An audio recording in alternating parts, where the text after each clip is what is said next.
जागो, छत की ओर देखो, फिर से।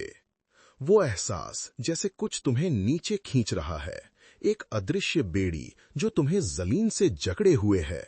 तुम बाहर देखते हो, दोष दूसरों पर मढ़ते हो, लेकिन सच तो ये है कि ये कारावास तुम्हारे कमरे की दीवारों में नहीं है, ना ही तुम्हारे आसपास के लोगों में। ये तुम्हारे मन में है।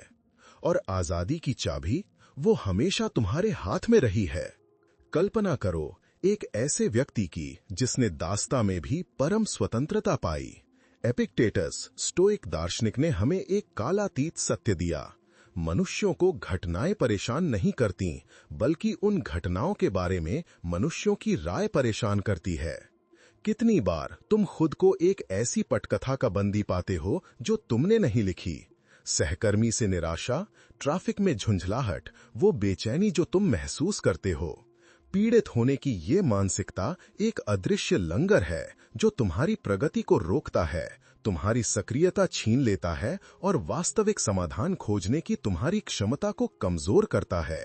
ये हमें यकीन दिलाती है कि हम शक्तिहीन हैं, लेकिन वास्तव में हम सर्वोच्च शक्ति रखते हैं, अपनी प्रतिक्रिया चुनने की शक्ति। इस वीडियो में हम तुम्हारी आंतरिक स्वतंत्रता को गढ़ने के लिए 5 सहस्त्राब्दी पुराने स्टोइक सिद्धांतों का अनावरण करेंगे। वे समस्याओं से रहित दुनिया का वादा नहीं करते, बल्कि एक अडिग मन का वादा करते हैं। तुम सीखोगे कि हर चुनौती को एक सीढ़ी में, हर विपत्ति को एक गुरु में और अपने अस्तित्व के सच्चे शिल्पी के रूप में कैसे उभरना है। अगर इस जिम्मेदारी को संभालने का विचार तुम्हें प्रज्वलित करता है, तो नीचे संप्रभुता टिप्पणी करो। चलो मिलकर उस शक्ति को उजागर करें जो हमेशा तुम्हारे भीतर रही है। अपनी सबसे बड़ी निराशाओं के बारे में सोचो। वे क्या बदलने में असमर्थता से पैदा होती हैं? ट्रैफिक, तुम्हारे बॉस का मूड, किसी का फैसला। हम अनियंत्रित को हेरफेर करने की एक भूल भुलैया में गोता लगाते हैं, जबकि वास्तविक शक्ति हमारे हाथों में अछूती सोई रहती है। तुमने अपनी शक्ति को उसे आकार देने में लगाया है जो अपरिवर्तनीय है। किसी सौदे का परिणाम, अजनबियों की स्वीकृति, अतीत। तुम्हारा मन भ्रमित होकर मानता है कि अगर मैं अधिक चिंता करूं तो मैं सब कुछ प्रभावित कर सकता हूं। परिणाम एक गहरी मानसिक थकान, निराशा की एक रोलर कोस्टर सवारी। हर बाहरी विफलता को एक व्यक्तिगत आघात के रूप में महसूस किया जाता है। तुम भ्रम के कैदी बन जाते हो, ये पहचानने में असमर्थता के शिकार कि वास्तव में क्या मायने रखता है। सम्राट दार्शनिक मार्कस ऑरेलियस ने अपनी मेडिटेशंस में लिखा, तुम्हारी अपने मन पर शक्ति है, बाहरी घटनाओं पर नहीं। ये समझो और तुम्हें अपनी शक्ति मिल जाएगी। ये स्टोइक नियंत्रण की द्विभाजन की कुंजी है। ये हमें अंतर करने के लिए प्रेरित करता है। क्या तुम्हारे नियंत्रण में है तुम्हारी पसंद, निर्णय, कार्य, और क्या नहीं है मौसम, दूसरों के कार्य, अतीत। पहले पर ध्यान केंद्रित करो, दूसरे को स्वीकार करो। उनके बीच का भ्रम चिंता और पीड़ित होने की मानसिकता की जड़ है। इसे आज लागू करने के लिए एक नोटबुक लो। किसी भी चुनौती के सामने खुद से पूछो, मैं यहाँ क्या नियंत्रित कर सकता हूँ और मेरी पहुंच से बाहर क्या है। उदाहरण के लिए, यदि तुम्हारी कार काम पर जाते समय खराब हो जाती है, तुम खराबी को नियंत्रित नहीं करते, लेकिन तुम अपनी प्रतिक्रिया को नियंत्रित करते हो। तुम टो ट्रक को बुलाने, अपने बॉस को शांति से सूचित करने और प्रतीक्षा समय का उपयोग एक किताब पढ़ने के लिए कर सकते हो। दुर्भाग्य का विलाप करने के बजाय अपने कार्यों पर ध्यान केंद्रित करो। ये तीक्ष्ण भेद तुम्हें निराशा से मुक्त करता है। तुम शक्तिहीनता की भावना में तत्काल कमी देखोगे, संकट के क्षणों को सक्रियता के अभ्यासों में बदलते हुए। जब तुम इसमें महारत हासिल कर लोगे तो चिंता नाटकीय रूप से कम हो जाएगी, मानसिक स्पष्टता बढ़ जाएगी और तुम अपनी ऊर्जा को वहीं निर्देशित करोगे जहां वो वास्तव में मायने रखती है। तुम परिस्थितियों के शिकार होने के बजाय अपनी प्रतिक्रियाओं के स्वामी बन जाते हो। किसी भी सफलता के लिए एक ठोस आधार बनाते हो। जो तुम्हारा नहीं है उससे खुद को मुक्त करो। टिप्पणी करो, मेरे कार्य ही मेरी शक्ति हैं। द्विभाजन में महारत हासिल करना सिर्फ शुरुआत है। कई लोग वहीं रुक जाते हैं, स्वीकृति को जड़ता से भ्रमित करते हुए। लेकिन सच्चा स्टोइक इससे आगे जाता है। वो सिर्फ स्वीकार नहीं करता, वो जो आता है उसे गले लगाता है। और ये हमें अगले स्तंभ की ओर ले जाता है। जीवन अपनी क्रूर अप्रत्याशितता के साथ ऐसे पत्ते फेंकता है जो तुमने नहीं चुने। एक अप्रत्याशित बर्खास्तगी, एक रिश्ता जो बिखर जाता है, एक योजना जो धूल में मिल जाती है। पहली प्रतिक्रिया मेज पर मुक्का मारना, विद्रोह करना है। लेकिन क्या होगा अगर प्रवाह के खिलाफ लड़ने के बजाय तुम उसके साथ नाचना सीखो? तुम ऐसा होना चाहिए था कि कहानी से चिपके रहते हो। क्या होगा अगर कि जहर से अपनी आत्मा को कुरेद के रहते हो? तुम्हारी ऊर्जा अतीत को फिर से लिखने या वर्तमान पर विलाप करने के व्यर्थ प्रयास में समाप्त हो जाती है। जो है उसके प्रति ये हठी प्रतिरोध आत्म पीड़ा को जन्म देता है, असंतोष की ईंटों से बनी एक मानसिक जेल। तुम जीवन के उतार चढ़ावों के शिकार महसूस करते हो, ये समझने में असमर्थ कि वास्तविकता चाहे कितनी भी कठोर क्यों ना हो, वास्तविक कार्य के लिए एकमात्र शुरुआती बिंदु है। सैनिका ने हमें याद दिलाया, भाग्य तैयार लोगों का मार्गदर्शन करता है और अनिच्छुकों को खींचता है। ये अमोर फाटी का सार है, नियति के प्रति प्रेम। ये निष्क्रियता नहीं है, बल्कि जो कुछ भी होता है, अच्छा या बुरा, उसकी कट्टरता और सक्रिय स्वीकृति है। हर बाधा को दंड के रूप में नहीं, बल्कि अपने परिवर्तन के लिए मटेरियल के रूप में देखो। रचीलेपन को गढ़ने का एक अवसर। ये अपरिहार्य से प्रेम करना है, न कि केवल उसे सहन करना। आज अमोर फाटी का अभ्यास करने के लिए जब जीवन तुम्हें कोई झटका दे, एक फ्लाइट में देरी, एक वित्तीय अप्रत्याशित घटना, तो एक विराम लो। निराशा के बजाय पूछो, ये घटना चाहे कितनी भी अवांछनीय क्यों ना हो, मेरी कैसे सेवा कर सकती है? ये क्या सबक लाती है? ये कौन सा नया द्वार खोलती है? एक फ्लाइट में देरी एक किताब पढ़ने या एक अप्रत्याशित बातचीत का निमंत्रण हो सकती है। एक वित्तीय अप्रत्याशित घटना तुम्हें खर्चों का पुनर्मूल्यांकन करने और एक अधिक मजबूत योजना बनाने के लिए मजबूर कर सकती है। वास्तविकता को बिना किसी निर्णय के गले लगाओ। मैं ही क्यों को ये किस लिए में बदलो। तुम्हारी अनुकूलन क्षमता बढ़ेगी और पीड़ित होने की मानसिकता सूर्य की रोशनी में कोहरे की तरह घुल जाएगी। जब तुम इसमें महारत हासिल कर लोगे तो लचीलापन तुम्हारी दूसरी प्रकृति बन जाएगा। तुम विपत्तियों को दंड के रूप में देखना बंद कर देते हो और उन्हें शिक्षकों के रूप में देखते हो। किसी भी परिस्थिति में अनुकूलन और फलने फूलने की तुम्हारी क्षमता बढ़ जाती है। एक अडिग शक्ति का निर्माण होता है जो तुम्हें आगे बढ़ाती है। जो है उसके खिलाफ लड़ना बंद करो। टिप्पणी करो, मैं अपनी नियति को गले लगाता हूं। नियति से प्रेम करने का मतलब केवल एक दर्शक होना नहीं है। इसका मतलब है अपनी आत्मा का मूर्तिकार बनना, जीवन के हर झटके का उपयोग करके कुछ अटूट गढ़ना। यह तुम्हारे अस्तित्व की गुणवत्ता के बारे में है, न कि तुम्हारे पास जो कुछ है उसकी मात्रा के बारे में। और यह हमें अगली स्टोइक नींव की ओर ले जाता है। एक ऐसी संस्कृति में जो लाइक, फॉलोअर्स और अगली बड़ी खरीदारी से ग्रस्त है, तुम अपना मूल्य कहाँ खोजते हो? दूसरों की स्वीकृति में? तुम्हारे पास जो है उसकी चमक में? और जब ये सब खत्म हो जाता है तो क्या बचता है? सच्ची मजबूती बाहर नहीं है। तुम बाहरी स्वीकृति चाहते हो, बॉस की स्वीकृति, भीड़ की तालियां, भौतिक धन। यह विश्वास कि मेरी खुशी इस बात पर निर्भर करती है कि दूसरे क्या सोचते हैं या मेरे पास क्या है, तुम्हें गुलाम बनाता है। परिणाम एक लगातार खालीपन, एक बेचैनी जिसे कोई उपलब्धि नहीं भर पाती। तुम दुनिया की अस्थिरता, विचारों की अस्थिरता के शिकार महसूस करते हो। जब बाहरी चमक फीकी पड़ जाती है तो तुम यह भावना खो देते हो कि तुम वास्तव में कौन हो।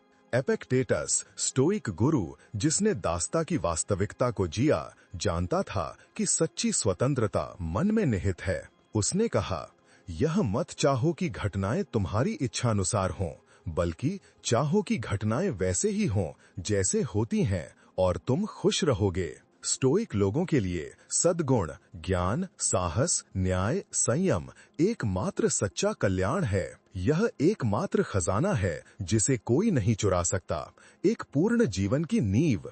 इसी के माध्यम से तुम बाहरी उतार चढ़ावों के प्रति अभेद्य बन जाते हो, पीड़ित होने के बजाय खुद के स्वामी बन जाते हो। आज अपने सद्गुणों को विकसित करना शुरू करने के लिए तुम क्या चाहते हो? नई कार? उस पर ध्यान केंद्रित करने के बजाय इस पर ध्यान केंद्रित करो कि तुम कौन बनना चाहते हो। किसी भी निर्णय से पहले पूछो, क्या मैं ज्ञान, साहस, न्याय या संयम के साथ कार्य कर रहा हूँ? अगर कोई सहकर्मी तुम्हें उकसाता है, तो गुस्से में प्रतिक्रिया करने के बजाय शांति और स्पष्टता से जवाब देना चुनो। अगर तुम्हें एक नई चुनौती का डर है, तो उससे बचने के बजाय पहला कदम उठाओ। अपने मूल्यों के अनुरूप हर छोटे चुनाव से तुम अपने चरित्र को गढ़ते हो। यह पूर्णता नहीं, बल्कि जानबूझकर की गई प्रगति है।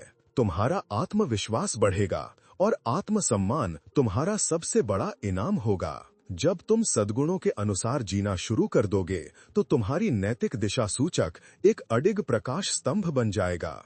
बाहरी स्वीकृति की उन्मत्त खोज खत्म हो जाएगी, जिसकी जगह एक गहरा और अडिग आत्मसम्मान ले लेगा। तुम्हारी ईमानदारी तुम्हारा सबसे बड़ा खजाना होगी और तुम जीवन की लहरों के बीच एक चट्टान की तरह उठ खड़े होगे। अस्थिर विचारों और झूठे वादों से अप्रभावित तुम दूसरों की अपेक्षाओं की कठपुतली होने के बजाय अपनी आत्मा के सच्चे संप्रभु बन जाओगे। अपना आंतरिक किला बनाओ। टिप्पणी करो, मैं अपने सद्गुणों को विकसित करता हूँ। उद्देश्य के साथ निर्माण करना आवश्यक है, लेकिन सबसे कुशल वास्तुकार भी गलतियां करता है। अंतर इस बात में है कि वह हर टेढ़े स्ट्रोक, हर असफल गणना से कैसे सीखता है। सच्ची वृद्धि कभी न गिरने में नहीं है, बल्कि अधिक समझदार होकर उठने में है, और ये हमें अगले स्तंभ की ओर ले जाता है। क्या तुम दिन की धारा में बहते हुए महसूस करते हो? हर ईमेल, सूचना और दूसरों की मांगों पर प्रतिक्रिया करते हुए? एक बिना पतवार की नाव की तरह तुम चलते हो, लेकिन बिना दिशा के। इस भंवर में जीवन तुम्हें होता हुआ प्रतीत होता है, तुम्हारे द्वारा नहीं।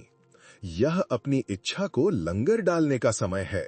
तुम व्यस्तता को उत्पादकता से भ्रमित करते हो, अपने एजेंडे को बिना उद्देश्य के कार्यों से भरते हो।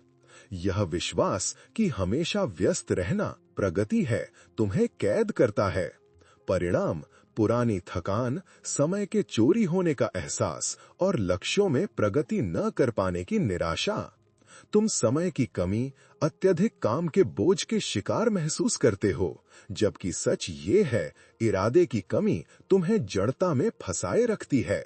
सम्राट दार्शनिक मार्कस ऑरेलियस ने अपनी मेडिटेशंस में चेतावनी दी, ऐसे मत जियो जैसे तुम्हारे पास 10,000 साल हों। मृत्यु तुम पर मंडरा रही है। जब तक तुम जीवित हो, जब तक तुम सक्षम हो, अच्छे बनो। यह स्टोइक प्रोहाइरेसिस है, जानबूझकर और उद्देश्यपूर्ण कार्य। हर पल तर्क और सद्गुण के साथ कार्य करने का निमंत्रण है। यह अधिक करना नहीं है, बल्कि वो करना है जो वास्तव में मायने रखता है, तुम्हारे उच्चतम आत्म के साथ संरेखित होकर। अपने दिन के वास्तुकार बनो, ना कि केवल एक दर्शक। अपने दिन में उद्देश्य भरने के लिए हर सुबह एक मुख्य इरादा निर्धारित करके शुरू करो।